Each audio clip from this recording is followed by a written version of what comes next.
હા, તો આજે રેફ્રિજરન્ટ ગેસ સ્ટોક્સ જેમ કે એસઆરએફ, નવીન ફ્લોરિન ને ગુજરાત ફ્લોરો આ બધા સ્ટોક્સમાં 5 થી 15% સુધીનો ઇન્ટ્રાડે મૂવ આપણે જોયો છે. આ ઇક્વિરેસની નોટ બાદ આ સ્ટોક્સમાં બધામાં આપણે મોમેન્ટમ જોવા મળી રહ્યું છે, કારણ કે R32 અને R125 આ જે રેફ્રિજરન્ટ ગેસ છે, જે એર કન્ડિશનિંગ, કુલિંગમાં અને ઘણા બધા રેફ્રિજરેશન પ્રોડક્ટ્સમાં યુઝ થતું હોય છે, ત્યાં અમેરિકાના એક મોટા જે ગેસ ડિસ્ટ્રીબ્યુશન એજન્ટ છે તેમણે એક મોટી ભાવ વધારાની અનાઉન્સમેન્ટ કરી છે.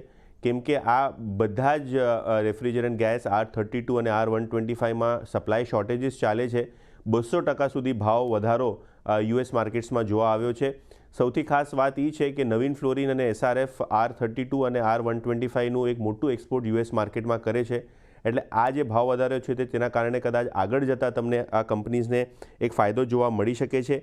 ઇનફેક્ટ $1 ભાવ અગર વધે રેફ્રિજરન્ટ ગેસનો R32નો, તો લગભગ એસઆરએફનો એબિટા 260 કરોડ વધે છે અને નવીન ફ્લોરિનમાં લગભગ 77 કરોડનો એબિટા ઇમ્પેક્ટ પોઝિટિવ સાઇડ ઉપર આપણે જોઈ શકીએ છીએ. ઓબ્વિયસલી આર્ગ્યુમેન્ટ એ છે કે આ પ્રાઇસ હાઇક સસ્ટેનેબલ છે કે નહીં, કેટલું ગેસ એક્સપોર્ટ કોન્ટ્રાક્ટેડ છે, કેટલું નવા ભાવ વધારાના હિસાબે બિલિંગ થાય છે, એ જોવાનું રહેશે. પણ આપણે કેપેસિટીની વાત કરીએ તો એસઆરએફની લગભગ 30,000 ટનની R32ની કેપેસિટી છે અને લગભગ 9,000 ટનની કેપેસિટી નવીન ફ્લોરિન ધરાવે છે, જેના કારણે આ બંને સ્ટોક સ્પેસિફિકલી આજે મોમેન્ટમમાં જોવા મળી રહ્યા છે. એટલે જો આજે રેફ્રિજરેટર ગેસ છે એની અંદર ખાસ કરીને જે ભાવ વધારો જોયો છે એને લઈને આજે એક તેજી આવતી જોવા મળી રહી છે. આભારી યતીનજી અમારી સાથે જોડાઈને સમગ્ર માહિતી શેર કરવા બદલ. સૌથી પહેલાં સુનિલજી તમારી પાસે આવીશ, કારણ કે જો આ એવું સેક્ટર છે કે જ્યાં આગળ જલ્દી કોઈ આપણને એટલા મોટા સમાચારનું રિએક્શન આવતું નથી. આજે જે સમાચાર આવ્યા છે આ બધા સ્ટોક સારો એવું પરફોર્મ કરી રહ્યા છે. ખાસ કરીને તમને લાગે છે કે આ સમાચારની જે અસર છે થોડી લાંબા ગાળાની છે કે પછી આ અત્યારે ખાલી એક ત્વરિત રિએક્શન છે, ત્વરિત પ્રતિક્રિયા છે જેને લઈને આપણે ઉછાળો જોઈ રહ્યા છીએ આ બધા સ્ટોકમાં?